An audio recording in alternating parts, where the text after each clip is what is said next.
ओम शांति। ओम शांति। आज की बाबा की माँ वाक्य। आज की तारीख है 12 मार्च 2021। साकार महावाक्य। बाबा कहते, मीठे बच्चे, संग दोष से बचकर पढ़ाई पर पूरा पूरा ध्यान दो।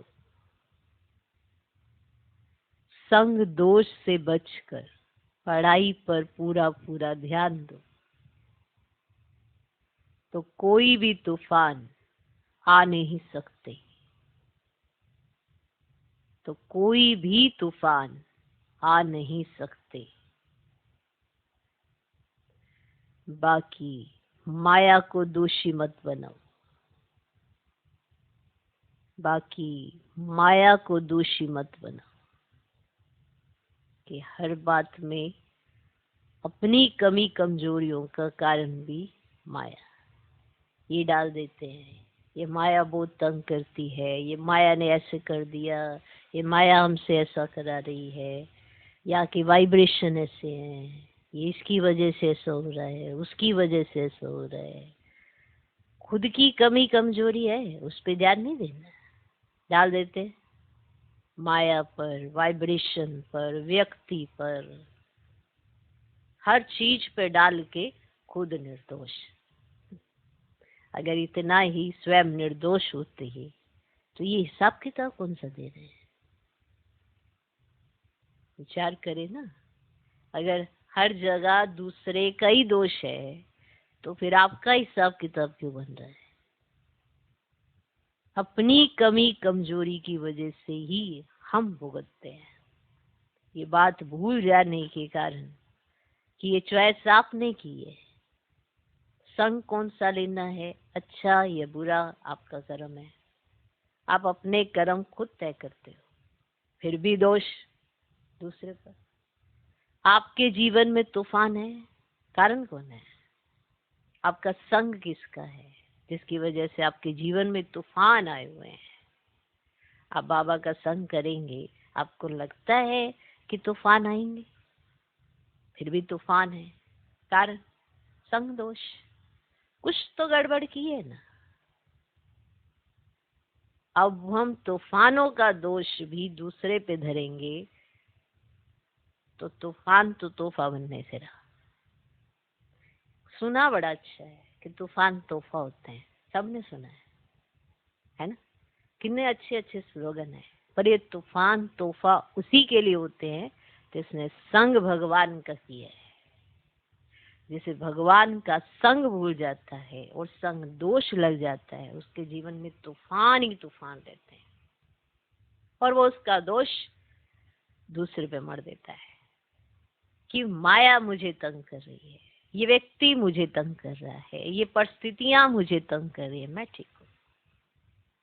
तो बताओ ठीक हो जाएंगे? अगर संग दोष आ गया है या कोई परिस्थिति आ गई है तो पढ़ाई पर ध्यान दो ना। जो भगवान कहता है उसे जीवन में धारण करो ना, तो तूफान तूफान नहीं लगते हैं। ये सारे तूफान अपनी कमी कमजोरी की वजह से आते हैं, किसी और की गलती नहीं है।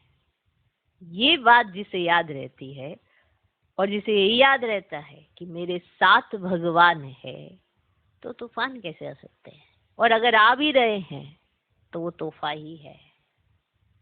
तो अब आप बताइए, हम सब बाबा के बच्चे हैं, संग दोष भी अपने साथ लेके चलते हैं। किसका संग करेंगे किसका नहीं करेंगे आपकी अपनी चॉइस होती है। सब ब्राह्मण मिलते हैं, तरह तरह के मिलते हैं, कोई कैसे संस्कार का, कोई कैसे संस्कार का। सब कुछ कोटि के तो नहीं होते, बीच में होते भी हैं। पर अगर आप अपना ही संग परमात्मा के साथ रखते हैं तो दूसरे का संग का रंग लग ही नहीं सकता। इसीलिए कहा पढ़ाई पर बहुत बहुत ध्यान दो, तो कोई भी तूफान आ नहीं सकते। ये पॉइंट ऐसे ही नहीं है, ये महावाक्य है, ये वरदान है। अब इन वरदानों को जो इस्तेमाल करेगा वो ही कभी माया को दोषी नहीं ठहराएगा कि माया का दोष है, इसका दोष है, उसका दोष है। किसी का दोष नहीं है तो सिर्फ अपनी कमी कमजोरी का दोष।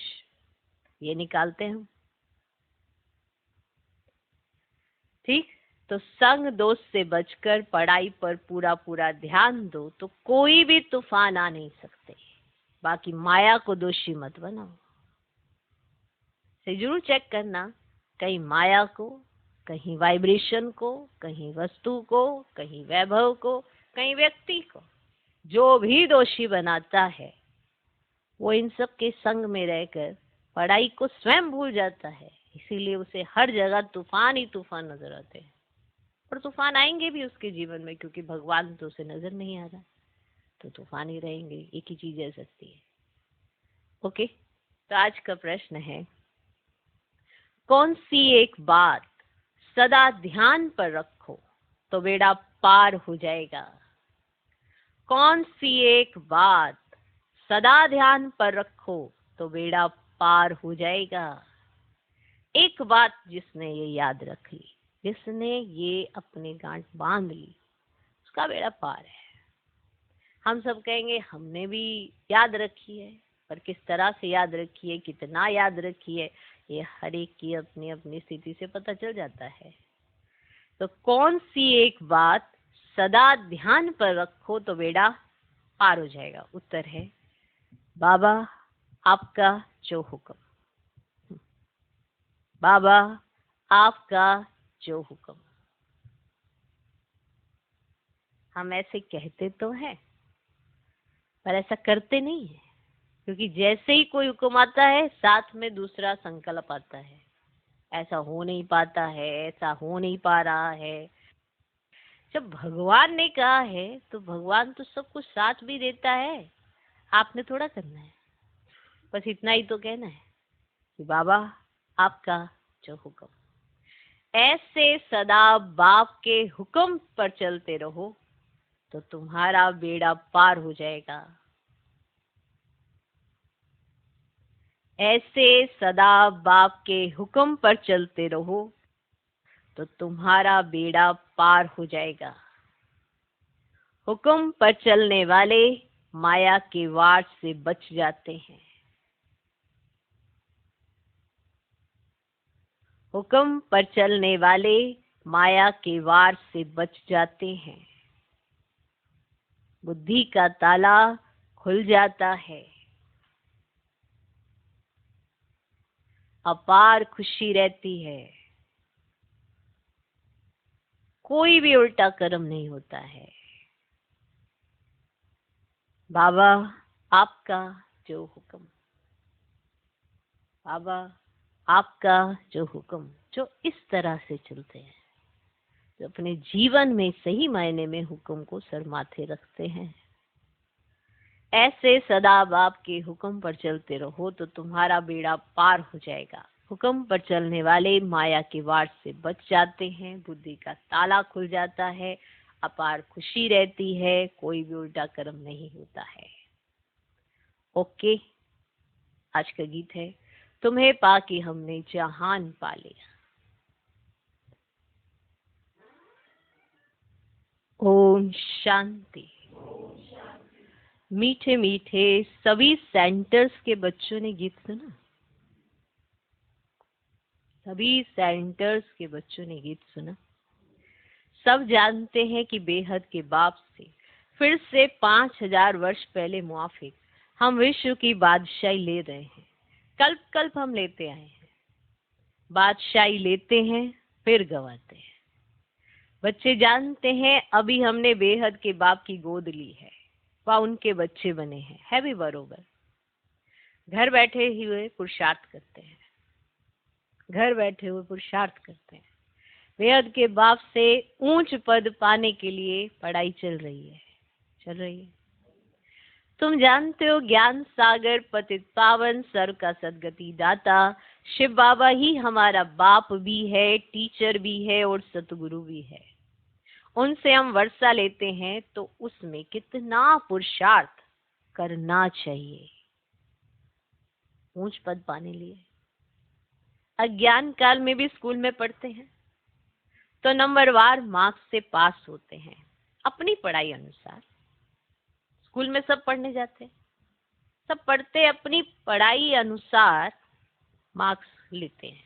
पढ़ाता टीचर एक समान, एक ही क्लास में पढ़ा रहा है, सब स्टूडेंट्स बैठे हैं, जो जितना पढ़ता है उतने नंबर लेता है। कोई किसी के नंबर छीन नहीं सकता, कोई किसी की पोजीशन ले नहीं सकता। यहाँ भूल जाते हैं कि ये वो पढ़ाई है जो जितना पढ़ेगा उतना उच्च पद पाएगा।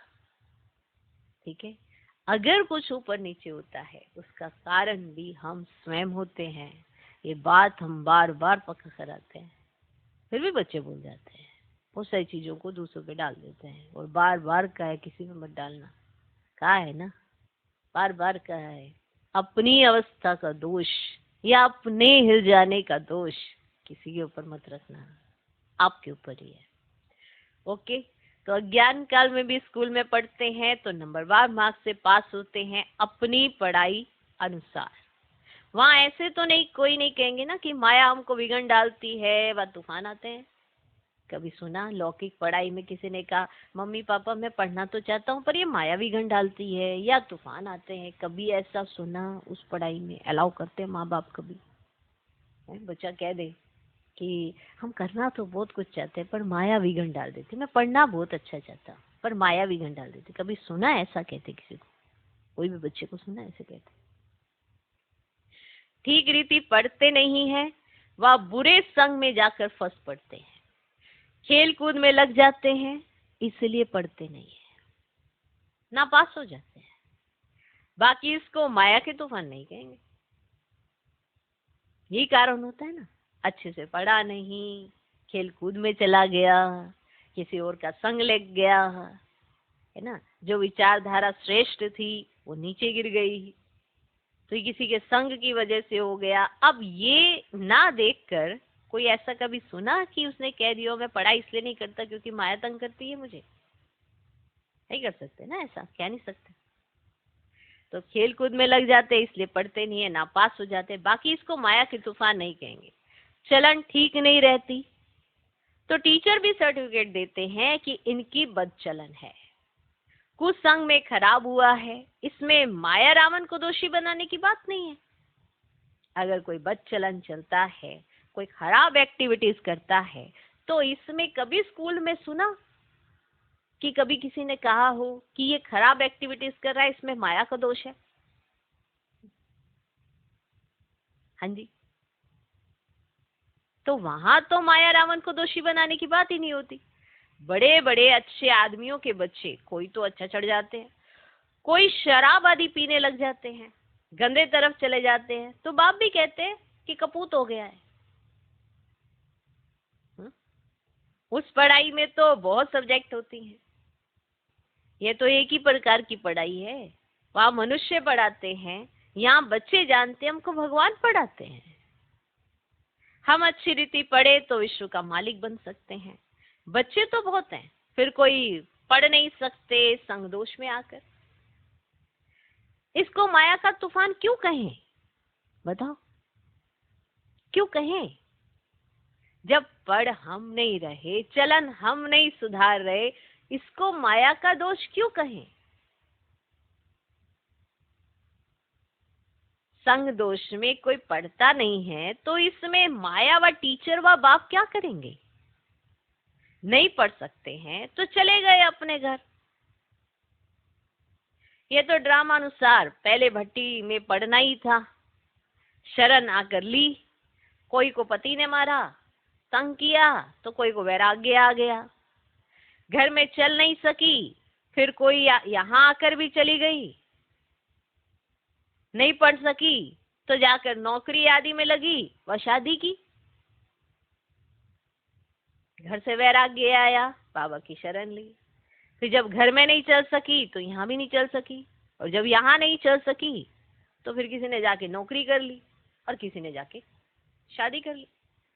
ये तो एक बहाना है, माया के तूफान से पढ़ नहीं सकते।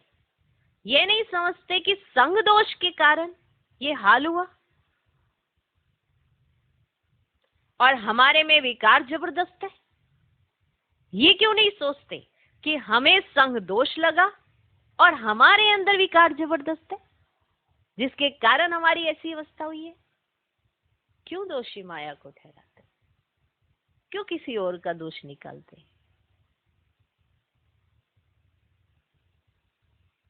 ये क्यों कहते हो कि माया का तूफान लगा तब गिर पड़े? ये तो अपने ऊपर मदार है। बाप, टीचर, सतगुरु की जो शिक्षा मिलती है उस पर चलना चाहिए। नहीं चलते हैं तो कोई खराब संग है, व काम का नशा, व देह अभिमान का नशा है। सब सेंटर्स वाले जानते हैं कि हम बेहद के बाप से विश्व की बादशाही लेने के लिए पढ़ रहे हैं। ये तो जानते हैं ना सब सेंटर्स वाले। निश्चय नहीं है तो बैठे ही क्यों हैं? और भी बहुत आश्रम है। अगर निश्चय ही नहीं है तो बैठे क्यों हैं? और भी बहुत आश्रम है, वहां चले जाएं। परंतु वहां तो कुछ प्राप्ति नहीं, एम ऑब्जेक्ट नहीं है। वे सब छोटे छोटे मठ पंथ टालियां हैं। झाड़ वृद्धि को पाना ही है। यहाँ तो यह सारा कनेक्शन है। मीठे देवी झाड़ का जो होगा वह निकल आएगा। सबसे मीठे कौन होंगे? सबसे मीठे कौन होंगे इस समय? सबसे मीठे कौन होंगे? जो सत्युग के महाराजा महारानी बनते हैं, वो इस समय सबसे मीठे। आपको क्या तकलीफ होती है फिर मीठे होने में? वो भी तो प्रैक्टिकल आपके साथ ही रहते हैं। वो मीठे रह सकते हैं, आप क्यों नहीं? नहीं, क्या कहते हैं? सबसे मीठे कौन होंगे? जो सत्युग के महाराजा महारानी बनते हैं। अभी तुम समझते हो जो पहले नंबर में आते हैं उन्होंने जरूर अच्छी पढ़ाई पढ़ी होगी। जो पहले नंबर में जाते हैं महाराजा महारानी बनते हैं तो जरूर उन्होंने अच्छी पढ़ाई पढ़ी होगी। वही सूर्यवंशी घराने में गए। ऐसे भी हैं ग्रस्त व्यवहार में रहते अर्पण में जीवन है।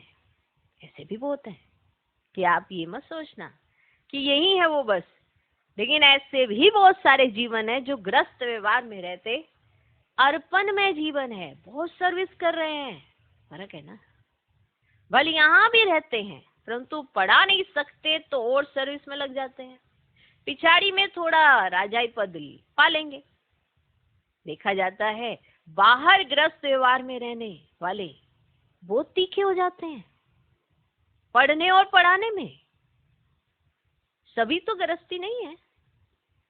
कन्या व कुमार को गृहस्थी नहीं कहेंगे।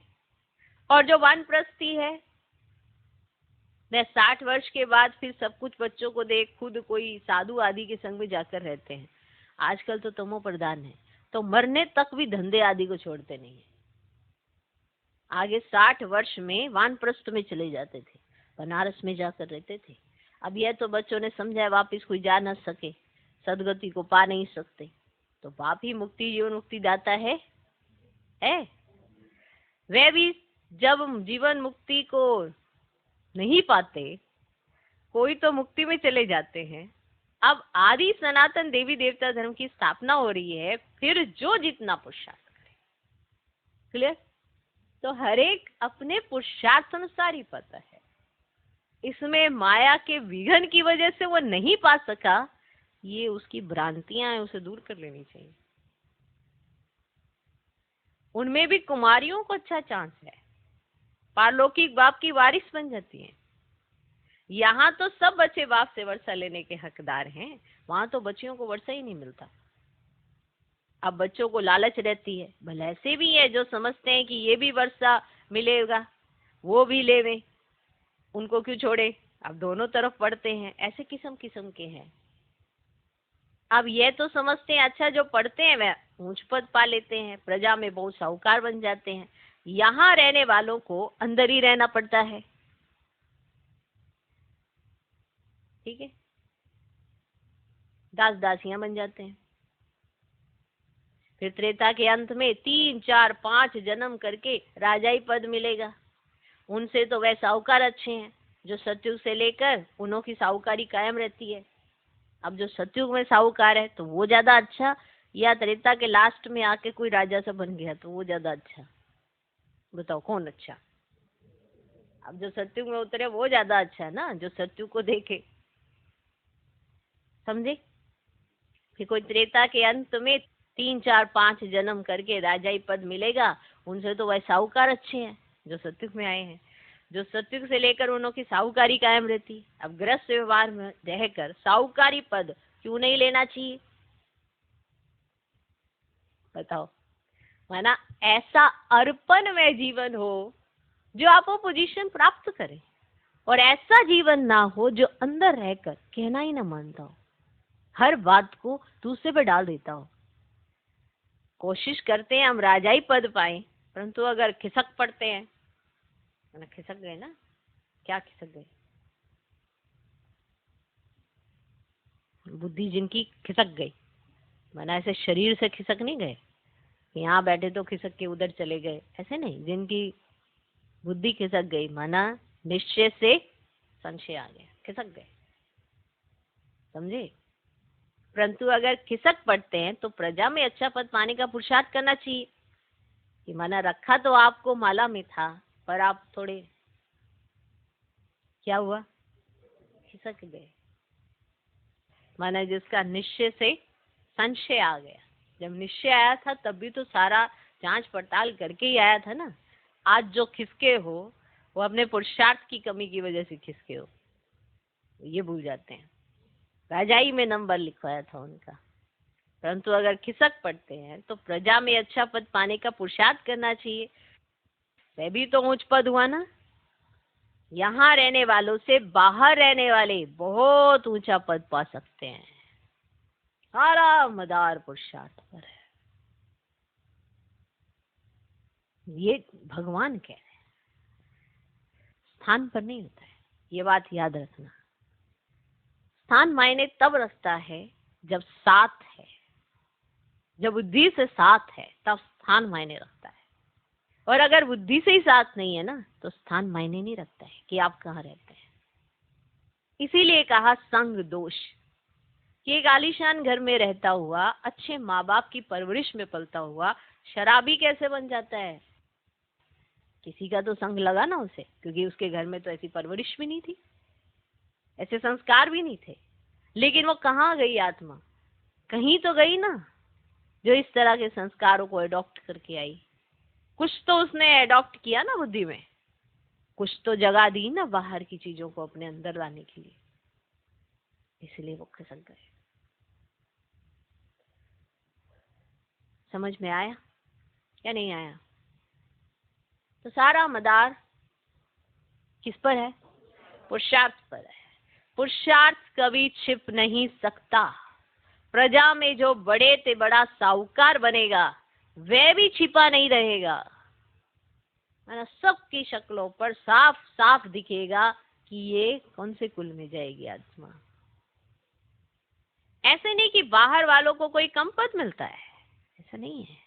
सारा बुद्धि का खेल है, सारा मन से समर्पण है। जितना अर्पण में जीवन है उतना ही रस है, उतना ही हर चीज की प्राप्ति होती है, चाहे वो कहीं पर भी है। इसलिए हम कहते हैं पाठ आप चाहे कहीं पर भी बजाते हो, किसी भी शहर में बजाते हो, किसी भी देश में बजाते हो, संग किसका है? विशेष बात यह है, संग किसका है, मन बुद्धि में कौन बसा है, उसके आधार पर आपका पुरुषार्थ चलता है। भले आप यहाँ हो, भले वहां हो, भले कहीं पर भी हो। ओके, तो पुरुषार्थ कभी छिप नहीं सकता। छिप सकता है? जो साहूकार बनेगा वो भी नहीं छिप सकता, जो महाराजा बनेगा वो भी नहीं छिप सकता, जो राजा बनेगा वो भी नहीं छिप सकता, जो दास दासी बनेगा वो भी छिप नहीं सकता। उसकी एक्टिविटीज ही बता देती हैं कि इसमें दासी बने के संस्कार है। दासी माने ऐसे गुलामी वाले नहीं, इसकी एक्टिविटी ही नहीं है कि ये राजा बन जाए, ऐसी चीजें हैं। तो ऐसा कोई ना सोचे कि बाहर वाले ऊंच पद नहीं पा सकते हैं। पिछाड़ी में राजाई पद पाना अच्छा व प्रजा में शुरू से लेकर ऊंच पद पाना अच्छा? चलो बता दो। पिछाड़ी के अंदर राजाई पद पाना माने एक जन्म राजा बन जाना वो अच्छा, या प्रजा में शुरू से ही शुरू से ही लेकर अच्छा पद पाके चलना, वो अच्छा। क्या अच्छा? शुरू से ही अच्छा पद पाना माना शुरू से ही आना।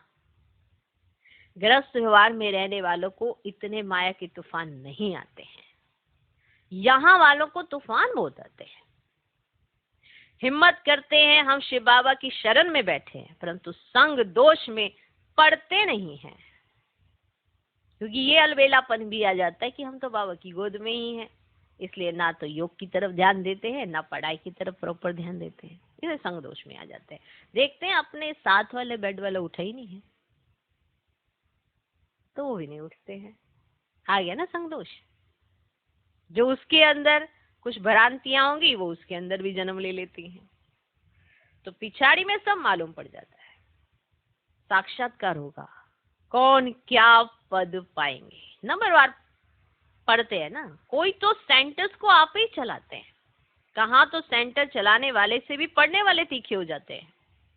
सारा पुरुषार्थ पर मदार है, सारा पुरुषार्थ पर है। ऐसे नहीं कि माया के तूफान आते हैं, नहीं, अपनी चलन ठीक नहीं है, भूल जाते हैं कि ये सारी कमी कमजोरियां अपने साथ गांठ बांधी हुई है, उनको छोड़ना है। तो अपनी चलन ठीक नहीं है, श्रीमत पर नहीं चलते हैं। लौकिक में भी ऐसा होता है, टीचर व माँ बाप की मत पर नहीं चलते हैं। तुम तो ऐसे बाप के बच्चे बने हो जिसको कोई बाप ही नहीं, वहां तो बाहर में बहुत जाना पड़ता है। कई बच्चे संग दोष में फंस पड़ते हैं तो नापास हो जाते हैं, है ना। ऐसे क्यों कहेंगे कि माया के तूफान आते हैं?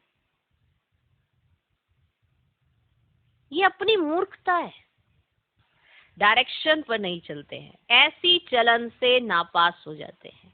बहुतों को लालच रहती है, कोई में क्रोध, कोई में चोरी की आदत, आखिरीन में मालूम तो पड़ जाता है फलाने फलाने ऐसी ऐसी चलन के कारण चले गए।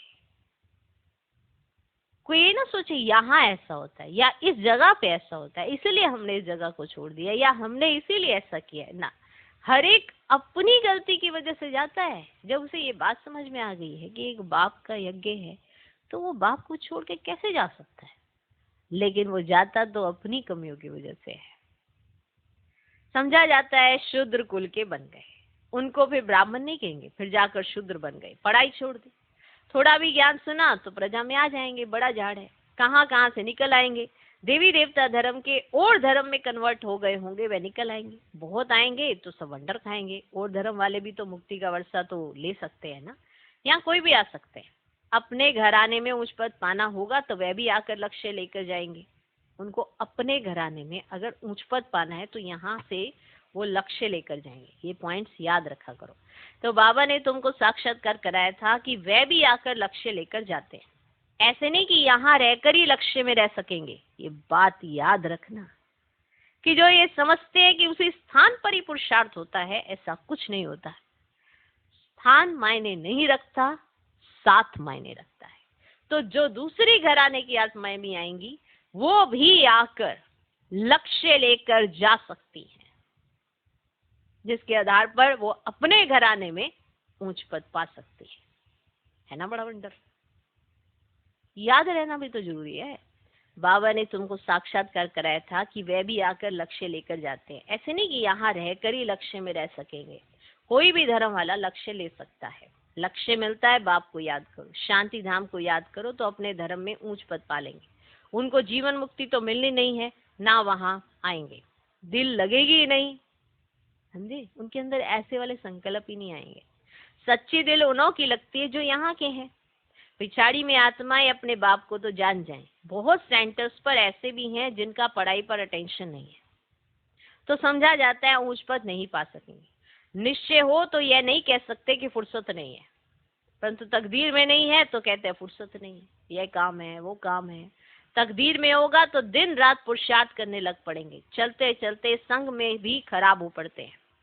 उसको ग्रहचारी भी कह सकते हैं। बृहस्पति की दशा बदलकर मंगल की दशा हो पड़ती है, शायद आगे चलकर उतर जाए। कोई के लिए बाबा कहते हैं राहु की दशा बैठी है, भगवान का भी नहीं मानते हैं, समझते हैं ये ब्रह्मा कहते हैं। बच्चों को यह नहीं पता पड़ता कि कौन है जो डायरेक्शन देते हैं। देह अभिमान होने के कारण साकार के लिए समझ लेते हैं।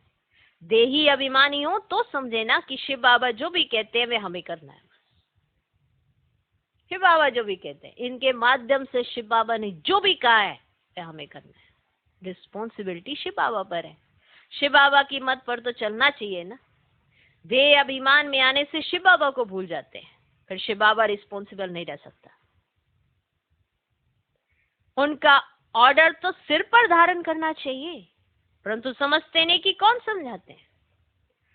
सो भी और तो कोई ऑर्डर नहीं करते, सिर्फ बाप ही कहते हैं ना, मैं तुमको श्रीमत देता हूँ, एक तो मुझे याद करो और जो ज्ञान मैं सुनाता हूँ धारण करो और कराओ, बस यही धंधा करो। अच्छा बाबा जो हुक्म, ऐसा जो है, अच्छा बाबा जो हुक्म। राजाओं के आगे जो रहते हैं ना, वे तो ऐसे ही कहते हैं क्या, जो हुक्म। सोचो, वो राजाओं के आगे जो रहते हैं वो ऐसे बोलते हैं जो हुक्म, फिर वो दिमाग नहीं चलाते हैं, पर जो कार्य दिया जाता है उस पे दिमाग चलाते हैं, बाकी उसके अपोजिट में दिमाग नहीं चलाते हैं। कईयों को ये भी नहीं पता है कि जब कोई कार्य दिया जाता है उसके आगे पीछे के लिए दिमाग चलाना होता है, लेकिन अपोजिट में नहीं चलाना होता है। नहीं नहीं ऐसा करने से तो ऐसा हो जाएगा, ऐसा, ये अपोजिट में दिमाग चलाया, लेकिन इसको सार्थक कैसे करना है उसके प्रति दिमाग चलाना। जब कोई कार्य भगवान दे, उस कार्य के प्रति निश्चय रखकर कार्य करना है, उसके अपोजिट में नहीं सोचना है। तो बाबा ने बताया कि राजाओं के आगे जो रहते हैं ना, वैसे कहते जो हुक्म, वह राजाएं हुक्म करते थे, यह शिव बाबा का हुक्म है, यह शिव बाबा का हुक्म है। घड़ी घड़ी कहना चाहिए जो हुक्म शिव बाबा, ये हुक्म ही हुक्म चला रहा, हमें बस चलना बाकी है। आपको चिंता नहीं करनी चाहिए, जो हुक्म मिले सर माथे। ऐसे चलने वाली आत्मा ना निश्चिंत रहती है, उसे चिंता नहीं होती अपने ना तो कल की, ना उससे आगे की, ना किसी और चीज की। जो हुक्म शिव बाबा, तो तुमको खुशी भी रहेगी। समझेंगे शिव बाबा हुक्म देते हैं, याद रहेगी शिव बाबा की, तो बुद्धि का ताला खुल जाएगा। शिव बाबा कहते हैं ये प्रैक्टिस पड़ जानी चाहिए तो बेड़ा पार हो जाए, परंतु यही डिफिकल्टी है कि अपना दिमाग भी साथ नहीं चला लेते हैं, घड़ी घड़ी भूल जाते हैं। ऐसे क्यों कहना चाहिए कि माया भुलाती है? हम भूल जाते हैं इसीलिए उल्टे काम होते रहते हैं, ये नहीं समझते। हम भूल जाते हैं, इस पे तो खुद पे विचार ही नहीं करना, क्या कह देना माया आ गई बाबा, माया आ गई। नहीं, हम भूल जाते हैं इसीलिए उल्टे काम होते रहते हैं। जो भी उल्टा काम हो तो याद रखना चाहिए कि मेरे से गलती हुई है, तब जाके तो सुधार करें। बहुत बच्चियां हैं, ज्ञान तो बहुत अच्छा देती हैं, परंतु योग नहीं, जिससे भी कर्म विनाश हो। ऐसे बहुत अच्छे अच्छे बच्चे हैं, योग बिल्कुल नहीं है। चलन से समझा जाता है, योग में नहीं रहते हैं, फिर पाप रह जाते हैं तो भोगने पड़ते हैं, क्योंकि योग से पाप कटेंगे, फिर भोगनी नहीं पड़ेगी। पर अगर योग नहीं किया तो वो सारे के सारे भोगने पड़ेंगे, दुख दुख करके। इसमें तूफान की तो कोई बात ही नहीं है। याद से विक्रम विनाश करो तो भोगने ना पड़े, और अगर याद से विक्रम विनाश नहीं किए तो भोगने पड़ेंगे। इसमें तूफान की तो कोई बात ही नहीं है। समझो ये मेरी भूल है, मैं श्रीमत पर चलता नहीं हूं। यहां तुम आए हो राजयोग सीखने, प्रजा योग नहीं सिखाया जाता है। माता पिता तो हैं ही, उनको फॉलो करो तो तुम भी गद्दी नशीन बनेंगे। इनका तो सर्टेन है ना, ये श्री लक्ष्मी नारायण बनते हैं तो फॉलो मदर फादर। चलो आपको अपना नहीं पता, इनका तो पता है कि ये कौन है, तो अब इन्हें फॉलो करते जाओ। शिव बाबा को इनका पता है, तो करना क्या है, बस जो कहे कर डालो, बिना कुछ आगे पीछे ऊपर नीचे या सेकंड थॉट इमर्ज किए। अगर ये कहे कि ये कार्य करना है तो ये मान लो कि ये कार्य होना ही है, इसमें हमें निमित्त बनकर ये कार्य करना है, बस कर्म करने तक का बाकी है। ये आपका पुरुषार्थ है। और जो ऐसा सोच रहता है कि फिर उसके बाद वो निश्चिंत रहता है, कहीं ऐसे सोचते हैं, अरे ऐसा थोड़ा हो सकता है, वैसा थोड़ा हो सकता है, ये थोड़ा हो सकता है, वो थोड़ा हो सकता है, ये अपोजिट रिएक्शन है। फिर जो हुक्म सरकार या जो हुक्म शिव बाबा, ऐसा नहीं हो पाता। तो समझो ये मेरी भूल है, मैं श्रीमत पर नहीं चलता हूँ। यहाँ तुम आए हो राजयोग सीखने, प्रजा योग नहीं सिखाया जाता। माता पिता तो है ना, है ही, माता पिता तो है ही, उनको फॉलो करो तो तुम भी गद्दी नशीन बनेंगे। इनका तो सर्टेन है ना, ये श्री लक्ष्मी नारायण बनते हैं तो फॉलो मदर फादर। और धर्म वाले मदर फादर को फॉलो नहीं करते हैं, वे तो फादर को ही मानते हैं। यहाँ दोनों है, गॉड तो है क्रिएटर, मदर तो फिर गुप्त राज है, मदर का फिर गुप्त राज है। माँ बाप पढ़ाते रहते हैं, समझाते हैं, ऐसे नहीं करो, ये करो, ऐसे करो, ऐसे करो, समझाते रहते हैं ना माँ बाप, ये नहीं करना, ऐसे करना, ऐसे नहीं करना, ऐसे नहीं करना, ऐसे करना, समझाते हैं। ये नहीं करो, वो नहीं करो, वो नहीं करो, वो नहीं करो। जब देखते हैं बच्चा मानते नहीं, कहते जो तेरा दिल आए तू कर, क्योंकि फिर उसने भुगतना है ना। जैसे ऐसा ना आ जाए समय कि जब ये कहे जो तेरा दिल आए कर, लेकिन हर एक चीज समझाई जाती है, रोज समझाई जाती है, रोज पढ़ाया जाता है। तो मदर का फिर गुप्त राज है। माँ बाप पढ़ाते रहते हैं, समझाते हैं, ऐसे नहीं करो, ये करो। टीचर कोई भी सजा देंगे तो स्कूल के बीच में देंगे ना, कोने में ले जाएंगे? बताओ बताओ, टीचर जो स्कूल में होता है वो सजा देंगे, कोने में ले जाएंगे? स्कूल के बीच में देंगे ना। ऐसे ही थोड़ी ही बच्चा कहेगा कि मेरी इज्जत लेते हो। बाप 5-6 बच्चों के आगे थप्पड़ मारेगा तो ऐसे बच्चा थोड़ी कहेगा कि 5-6 के आगे क्यों लगाया। नहीं, यहाँ तो बच्चों को शिक्षा दी जाती है। फिर भी नहीं चल सकते हैं तो अच्छा, गृहस्थ व्यवहार में रहते फिर पुरुषार्थ करो। अगर यहाँ बैठे डिस सर्विस की तो जो कुछ भी थोड़ा होगा वह भी खत्म हो जाएगा। अगर यहाँ बैठकर कोई डिस सर्विस की तो थोड़ा वो जो भी आपने किया होगा वो भी आपका खत्म हो जाएगा। नहीं पढ़ना है तो छोड़ दो, बस हम नहीं चल सकते। गलानी क्यों करनी चाहिए? ढेर बच्चे हैं, कोई पढ़ेंगे कोई छोड़ देंगे। हर एक को अपनी पढ़ाई में मस्त रहना चाहिए। बाप कहते एक दोस्त से सेवा मत लो, कोई अहंकार नहीं आना चाहिए। दूसरे से सेवा लेना यह भी दे अहंकार है। बाबा को समझाना तो पड़े ना, दूसरे से सेवा लेना यह भी दे अहंकार है। बाबा को समझाना तो पड़े ना, नहीं तो जब ट्रिब्यूनल बैठेगी तब कहेंगे हमको पता थोड़ी था कायदे कानून का, इसलिए बाप समझा देते हैं, फिर साक्षात्कार कराए सजा देंगे। बिगर प्रूफ सजा थोड़ी मिल सकती है। अच्छा, समझाते तो बहुत हैं, कल पहले मुआफिक। हर एक की तकदीर देखी जाती है। कई सर्विस कर अपनी माना जीवन हीरे जैसी बनाते हैं, कई है जो तकदीर को लकीर लगा देते हैं। अच्छा, मीठे मीठे सिकिलधे बच्चों प्रति माता पिता बाप दादा का याद प्यार और गुड मॉर्निंग। रूहानी बाप की रूहानी बच्चों को नमस्ते। हम रूहानी बच्चों की भी रूहानी बाप को नमस्ते नमस्ते नमस्ते। Good morning good morning good morning.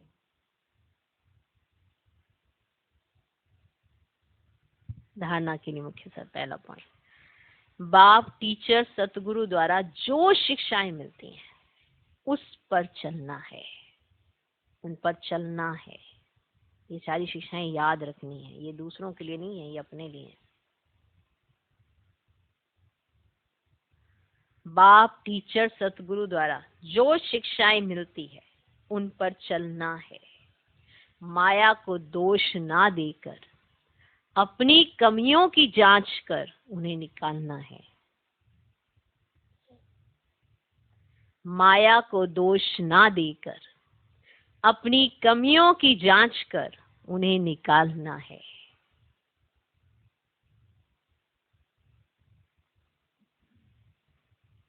ठीक, बाप टीचर सतगुरु द्वारा जो शिक्षाएं मिलती हैं उन पर चलना है। माया को दोष ना देकर अपनी कमियों की जांच कर उन्हें निकालना है। दूसरा पॉइंट,